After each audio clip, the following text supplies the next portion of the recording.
যেই ফেরাউনের কথা আমরা কোরআনের ভিতরে অনেক জায়গায় থেকে জানতে পারি, উনি 450 বছর দুনিয়াতে রাজত্ব করেছে।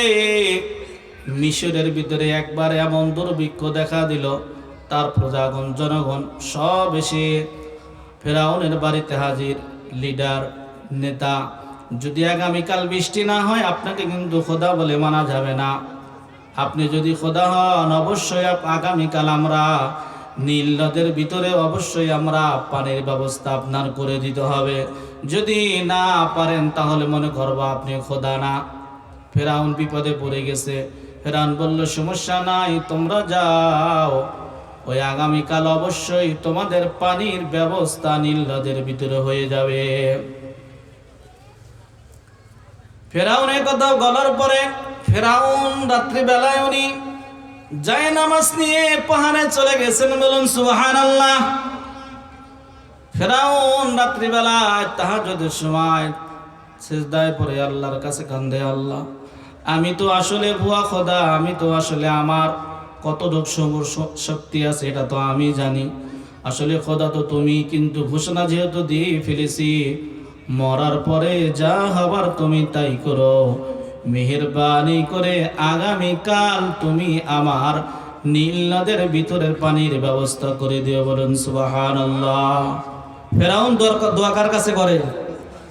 ফেরাউন তারপরে কি আল্লাহর কাছে দোয়া করে। আমি একজন মুমিন, আমার অনেক কিছুর দরকার, আমার সম্পদের দরকার, আমার সন্তানের দরকার, আমি আল্লাহর কাছে না আছে অন্য অন্য জায়গায় দৌড়াইতে আছি। আছেন এরকম মানুষ?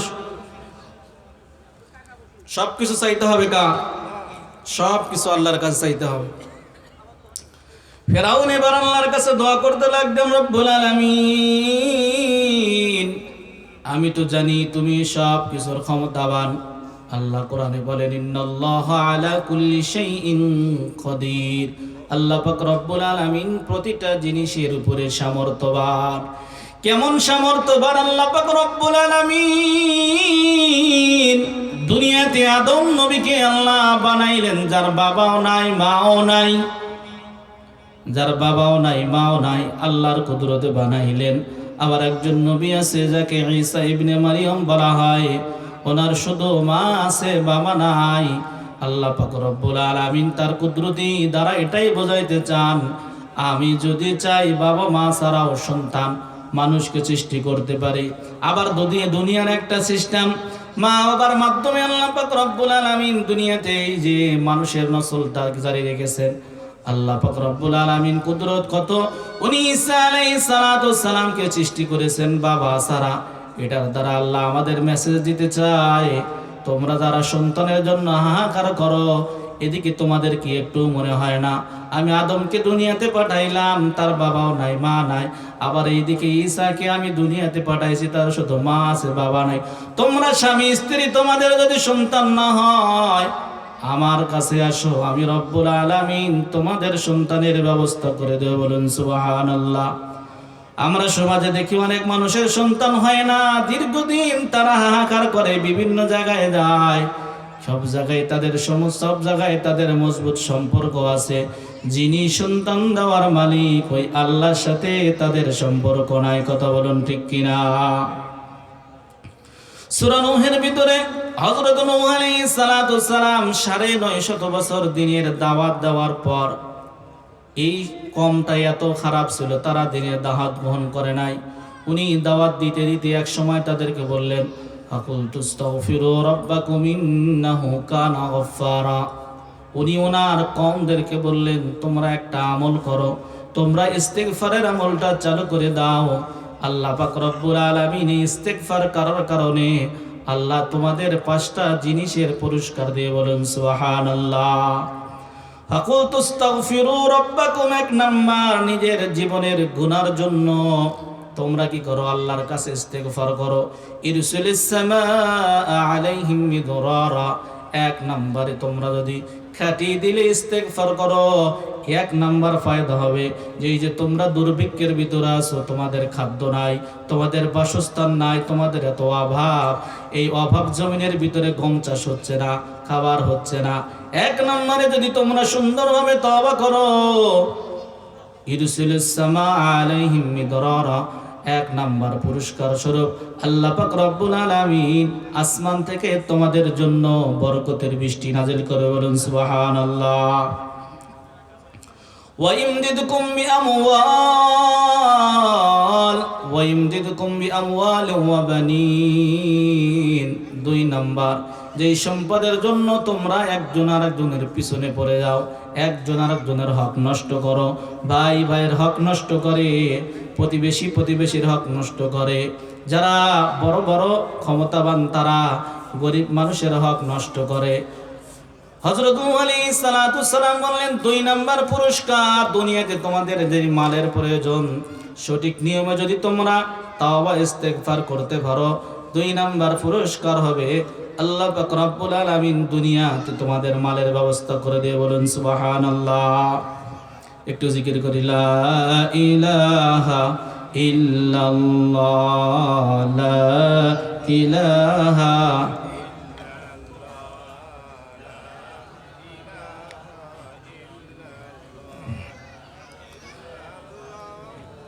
لا إله إلا الله، لا إله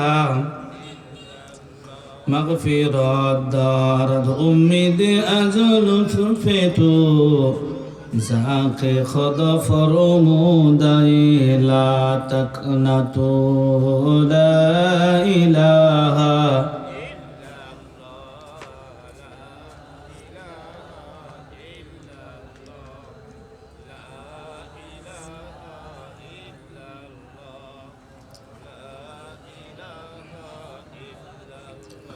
हर गरीब देने के तो तैयार है, जो न मांगे उससे तो बेजार है। नफ्स शैतान जद करे मारा ही मार, रहमते बशद शफाअत खाहिमान, ला इलाहा इल्लल्लाह, ला इलाहा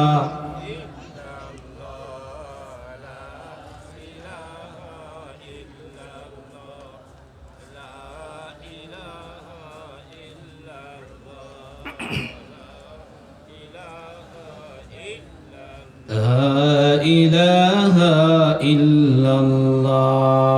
এই কালিমার বন্দবেলা লাগবে তোমার মরণ বেলা, এই কালিমা লাগবে তোমার, এই কালিমা লাগবে তোমার, থাকবে যে দিন কেলা, লা ইলাহা ইল্লাল্লাহ, লা ইলাহা, দিল থেকে সবাই জোরে পড়ি, লা ইলাহা ইল্লাল্লাহ।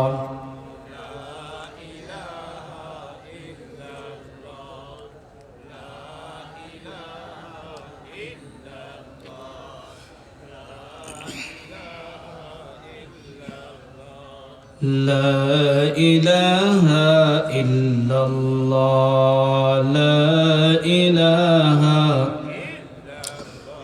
لا إله إلا الله মুহাম্মাদুর রাসূলুল্লাহ।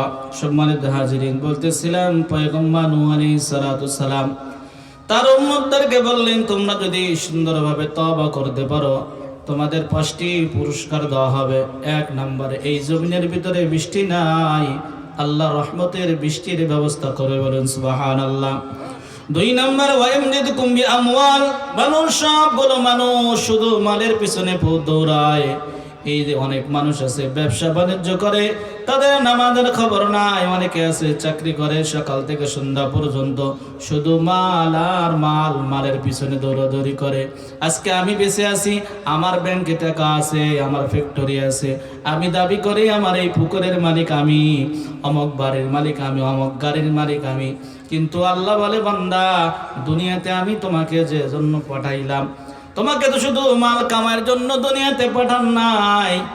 আল্লাহ পাক রব্বুল আলামিন কোরআনে বলেন, মা খালাকতুল জিন্না ওয়াল ইনসা ইল্লা লিয়াবুদুন, মানুষ এবং জিন জাতি সৃষ্টি করার এক নাম্বার উদ্দেশ্য হলো আমার বন্দেগী করার জন্য।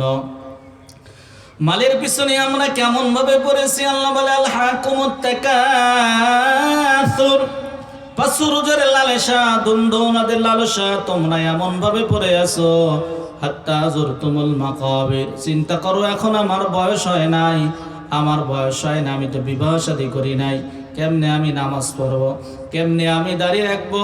আবার যখন বিয়ে শাদী করো, আবার চিন্তা করো, আমি তো নাতি নাতনির এখনো মুখে দেখলাম না, আমি কেমনে এখন দাঁড়িয়ে রাখবো। আল্লাহ বলে এরকম করতে করতে হাত্তা যুরতুমুল মাকাবির, ফেরেশতা তোমার কাছে চলে আসে, আজরাইল তোমার কাছে আসে। আল্লাহ বলে লিকুল্লি উম্মাতিন আজাল, মৃত্যুর ফেরেশতা যখন তোমার কাছে চলে আসবে, ইজা জা আজালুহা লা ইস্তাখিরুনা সাআতা ওয়া লা ইস্তাকদিমুন। তুমি যত টাকার মালিক হও, যত সম্পদের মালিক হও, এক সেকেন্ড মৃত্যুকে তুমি পিছিয়ে নিতে পারবা না।